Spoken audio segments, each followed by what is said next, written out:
Shalom Alaikum Beshem Hamasya.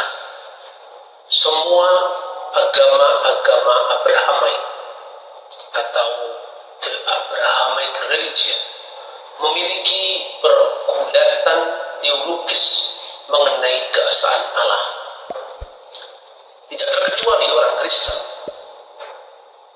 Agama-agama Abrahamic itu tentu dalam kategori ilmu agama-agama menekankan konsep yang disebut tauhid. Kata Ibrani untuk monoteisme itu diambil alih dari bahasa Inggris monotheism, dan itu dimaknai sebagai emunah bi Elohi echad atau emunah bi el echad, yang diterjemahkan juga dalam kamus bahasa Arab Ibrani adalah al-iman bi tauhid atau al-iman bi ilahin wahid. Artinya dalam konsep bahasa-bahasa semitik, apakah itu monotheism, transliterasi Hebrew dari kata monotheism dalam bahasa Inggris, sebab yang namanya ilmu agama-agama termasuk isma keagamaan itu adalah istilah modern.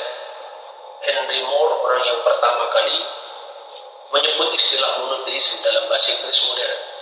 Tetapi muatan kitab Taurat, kitab Injil, dan Al-Quran untuk Islam tentu semua memuat pergulatan tentang monoteisme.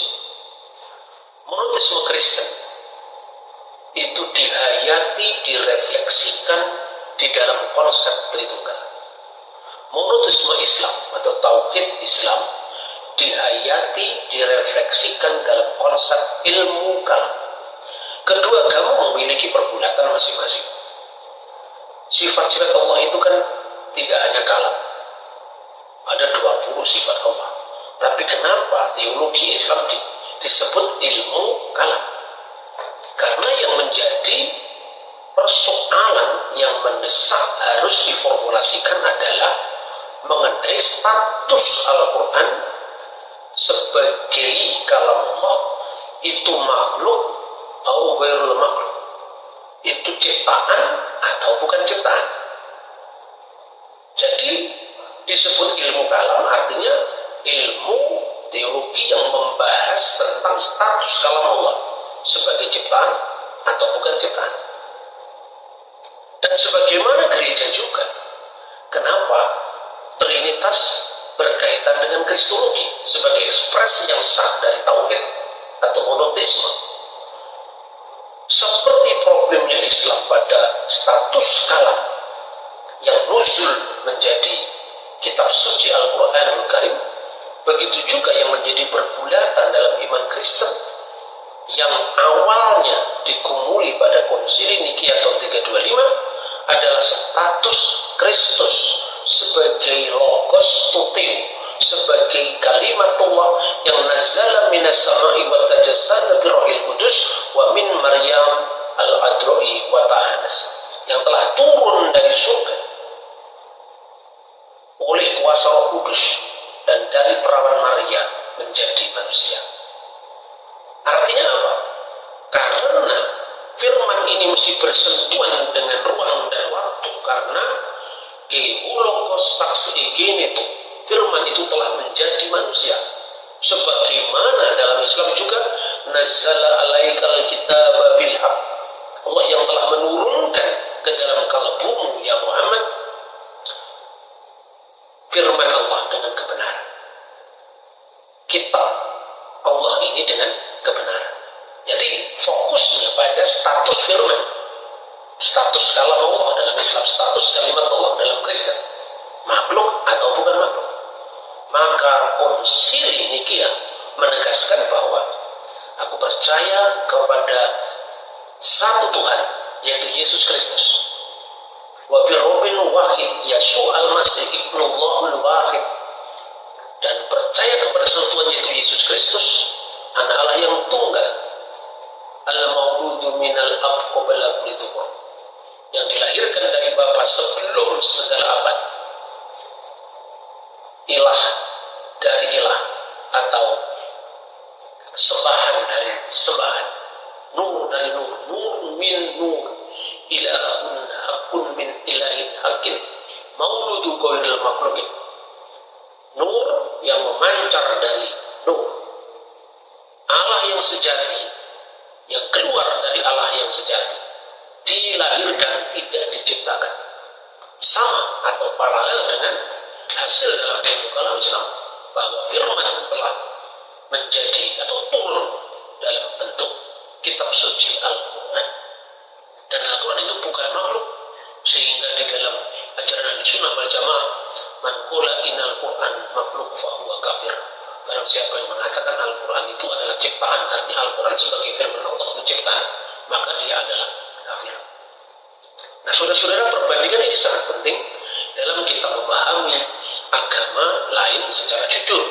Dan pendekatan dialogis yang seperti ini sudah disampaikan oleh Profesor Mukti Ali, kemudian Dr. Said Husin Nasir, dan banyak para ahli sekarang ini. Nah, saudara yang terkasih dalam Tuhan, bagaimana Trinitas mengekspresikan tauhid atau keesaan Allah? Sebagaimana ilmu kalam mengekspresikan tauhid atau keesaan Allah dalam Islam.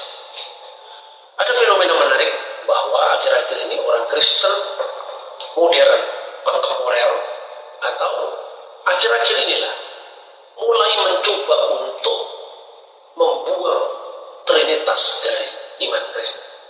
Saya ingin membandingkan ortodoksi Kristen dan ortodoksi Islam dalam hal ini, untuk membandingkan, paling tidak untuk mengurangi bagaimana kekristenan yang justru sudah mengalami ketercabutan dari akar budaya ini, untuk refleksi ulang bagaimana seharusnya kita bersikap dalam gereja kita. Dan tidak salahnya kalau kita belajar dari Islam, dari agama lain. Segala zaman, segala bahasa selalu mengidungkan ketritunggalan. Jadi doa selalu diawali baik itu dalam bahasa Latin in nomine Patris et Filii et Spiritus Sancti, maupun dalam bahasa Yunani, ya, doxa patri gitu yukitu wakiu pneumatik, atau di dalam bahasa Arab Bism Abu Wibru Wiru Akadisu, atau doksologi yang lebih panjang Al-Mastulil Abi Walibni Waruhil Kudus Al-Ana wa Kulu Awanin wa ila darida Irin. Amin. Segala kemuliaan bagi Bapa dan Putra dan Roh Kudus, sekarang dan selalu, serta sepanjang segala abad. Amin. Demikian Ritus Bizantium, Ritus Yunani yang mendayu-dayu. Saudara-saudara, semua gereja, apakah itu Ortodoks, Katolik, Protestan, Klasik, semua mendasarkan ibadahnya kepada Tritunggal. Dan sejak kapan Tritunggal itu muncul? Apa pada konsili Konstantinopel 381? Atau pada konsili Nikea 325? Oh tidak. Kalau kita membaca Alkitab, ya, misalnya, selain salam berkat yang diberikan di dalam 2 Korintus pasal 13 ayat 13, kita juga membaca di dalam perintah agung yang Kristus berikan langsung kepada para murid, agar pergi dan menjadikan semua bangsa murid dan baptiskanlah mereka dalam nama Bapa dan Putra dan Roh Kudus. Amin. Kata yang diterjemahkan dalam nama itu bentuknya tunggal. Esto unomato patros gitu yuk itu wagi pneumatos. Dan kita sudah pernah membahas dalam teologi Ibrani, nama menunjukkan eksistensi yang dinamakan. Karena itu di dalam, misalnya, kitab Zakaria pasal 14 ayat 9, di sana disebutkan dengan jelas bahwa pada waktu itu Tuhan adalah satu-satunya dan namanya adalah satu-satunya. Tuhan waktu itu adalah satu-satunya, dan pada hari itu Bayom Ahuyiye Adonai Echad Ushemu Echad. Pada waktu itu Tuhan adalah satu-satunya. Adonai Echad. Echad itu bahasa Arabnya Ahad, Allahu Ahad. Ushemu Echad, dan namanya adalah satu-satunya. Jadi nama di sini adalah paralel dengan Tuhan. Jadi nama adalah pribadi yang dinamakan. Nama adalah eksistensi yang dinamakan. Itulah sebabnya dalam hidung-hidung gereja, misalnya di dalam liturgi suci atau di dalam Quddus al-Ilahi li Khidis Basilius Al-Kabir, itu tentang nama itu bisa dipujikan seperti ini. Wa masdan wa ikramatan li ismukal qudus ayyuhal abu wal ibnu wa ruhil qudus al ana wa kullu awanin wa ila dahirin amin. Segala kemuliaan dan segala kehormatan bagi namamu yang kudus, yaitu wahai Bapa, Putra dan Roh Kudus, sekarang dan selalu serta sepanjang segala. Setelah Alkitab, kenapa gereja meneruskan doksologi yang seperti itu? Setelah zaman Alkitab yang ditulis oleh para rasul, ada mata rantai yang tak terputus dari murid-muridnya para rasul. Misalnya Clement dari Roma, sekitar tahun 95 dia menulis, dalam dokumennya itu ditulis, demi nama Allah yang hidup, Tuhan Yesus Kristus dan Roh Kudus yang hidup. Artinya apa? Ketiga persona Bapa, Putra dan Roh Kudus yang satu substansi, satu Allah ini sudah dipuja sejak awal. Lalu didaging dari tahun yang sama, ya, tentang rumusan membaptiskan dalam nama Bapa dan Putra dan Roh Kudus. Kemudian murid dari Yohanes yang meninggal tahun 156, yaitu Polikarpus dari Smyrna, yang memuja Bapa, Putra dan Roh Kudus saat dia menjalani hukuman di unggun pembakar. Kemudian juga Irenaeus adalah murid Polikarpus adalah murid Yohanes bagian dari 12 rasul Yesus.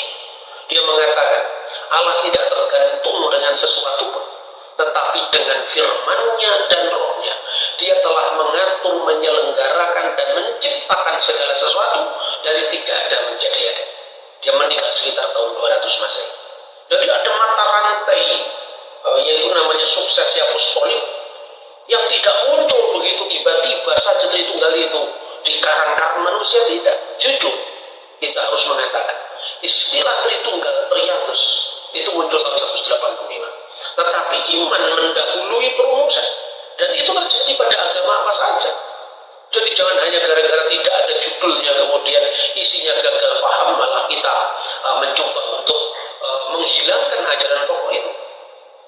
Dalam posisi yang mirip bisa dibandingkan, mereka yang mengakui bahwa Al-Quran itu bukan ciptaan, bahwa Al-Quran itu adalah ghairul makhluk, mereka menyebut dirinya ahlus sunnah wal jamaah, yaitu kaum yang mengikuti sunnah Nabi Muhammad dan jamaah yang diikuti banyak orang. Begitu juga gereja.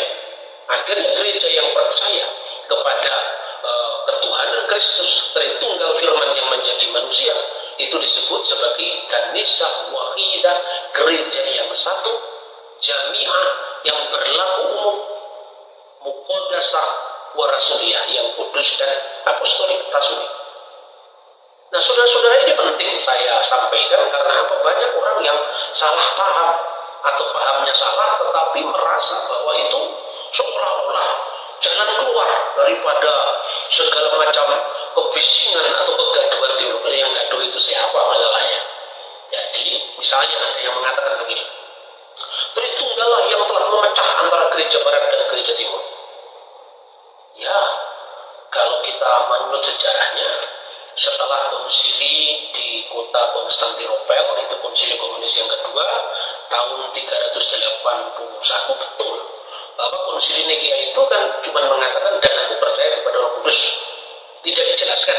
Lalu konsili Konstantinopel kemudian mempertegas frasanya, yaitu Geis tu pneuma tu agion tu kurion, dan aku percaya kepada Roh Kudus Tuhan Tosopoyon yang menghidupkan atau sumber hidup, to ektu patros exporeuno minon, yang keluar dari Bapa, dan teksnya selanjutnya yang bersama-sama dengan Bapa disembah dan dimuliakan. Lalu ini sejarah harus kita tulis apa adanya, jangan ada dusta di antara kita. Pada tahun 598, dan itu pun ada latar belakangnya, karena pengaruh Arianisme yang menyangkal keindahan Kristus itu kuat sekali di barat. Maka di barat ada kecenderungan kalau Roh Kudus hanya keluar dari Bapa tanpa memikirkan Bapa itu maksudnya eksistensi yang tunggal itu, maka ditambahkan keluar dari Bapa dan Putra, sebab keluarnya keluar dari Bapa seolah-olah ada subordinasi dalam Tritunggal. Itu pola pikirnya orang Barat. Lalu konsili lokal, kalau tidak salah Toledo ketiga, Toledo itu dekatnya Spanyol, tahun 598 ditambahi, dan percaya kepada Roh Kudus, Tuhan yang menghidupkan, yang keluar dari Bapa et filioque procedit, dan dari Putra keluarnya.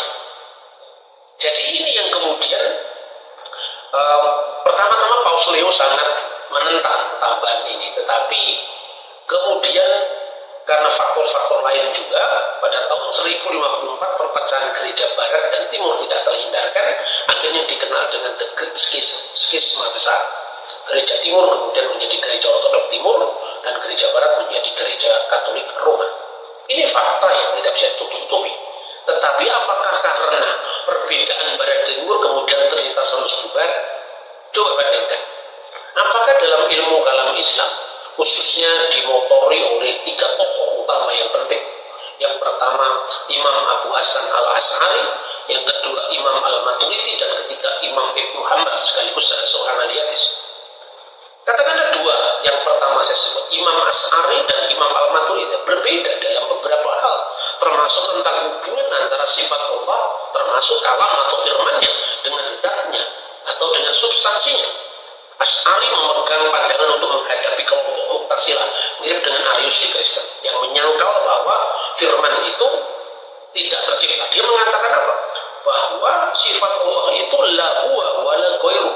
Sifat Allah itu tidak sama dengan dia, ya, tapi tidak juga beda dengan dia. Itu Imam Ash'ari. Tetapi Imam Maturidi mengatakan bahwa tidak ada sesuatu yang kecuali sifat itu bukan lain dari esensi Allah atau dari zat. Ini jelas berbeda.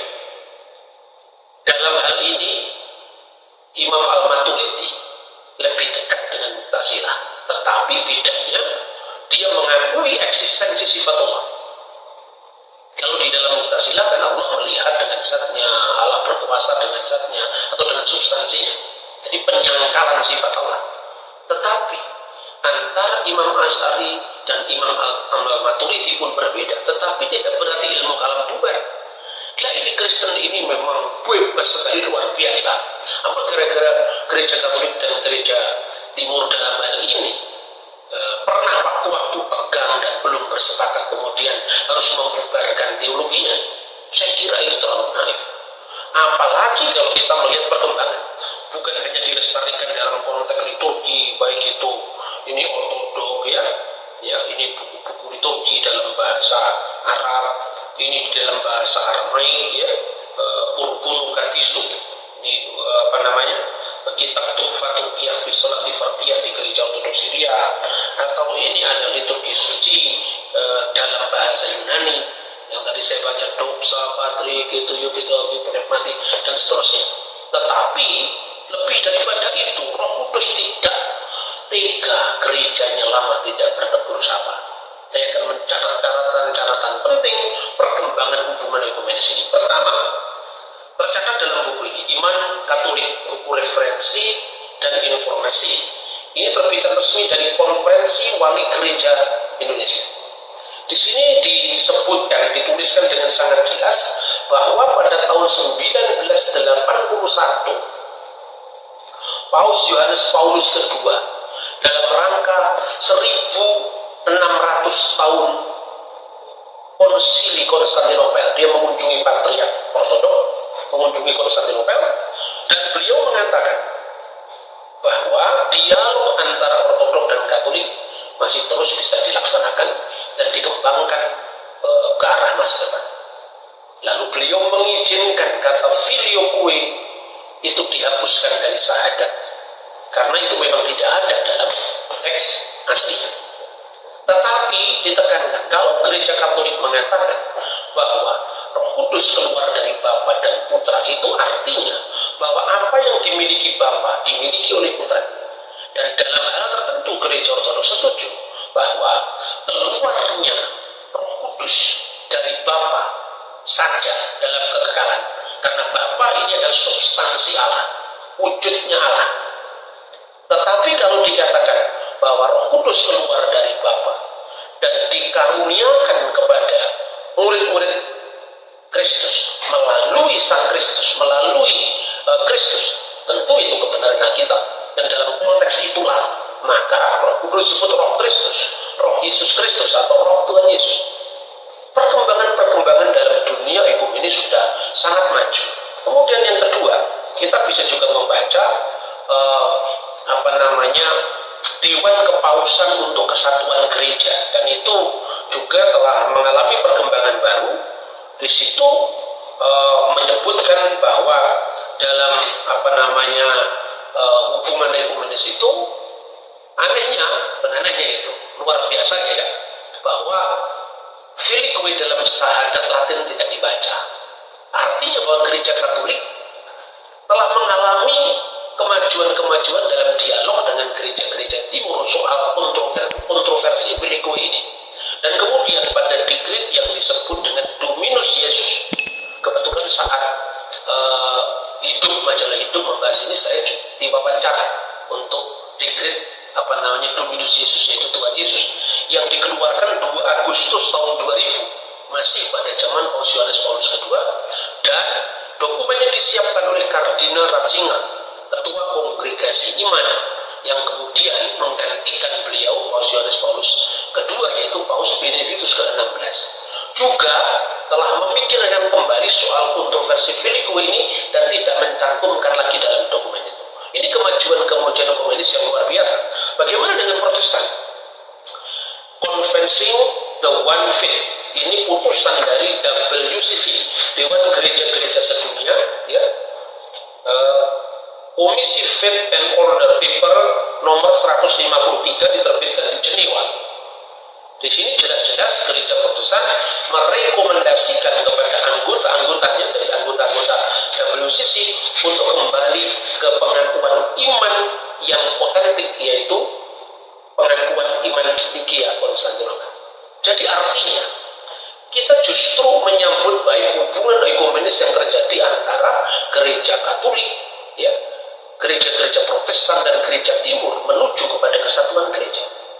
Sekali lagi saya sampaikan, kalau ada perbedaan antara pandangan Imam Asy'ari dan Imam Al-Maturidi tentang hubungan sifat Allah dengan zatnya, tidak perlu membubarkan ilmu kalam.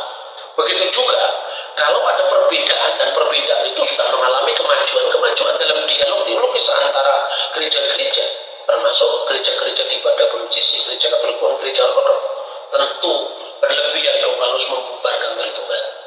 Tetapi saudara-saudara, suara-suara sumbang yang muncul di kalangan orang Kristen itu sekarang sudah kelewat batas.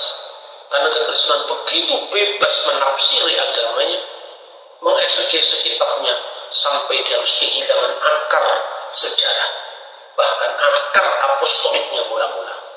Gereja itu tidak butuh modern atau postmodern, sebab kredo itu adalah abadi. Tetapi implementasinya, penerapannya, sosialisasinya boleh sesuai dengan zaman. Tetapi yang namanya iman rasuli itu tidak mengenal zaman. Maka sepanjang segala abad, bersama-sama gereja di seluruh dunia dan di sepanjang abad, kita mengikrarkan pengakuan iman yang sama. Tuhan memberkati kita. Selamat berefleksi. Shalom Aleichem. Besem ha Mesiah.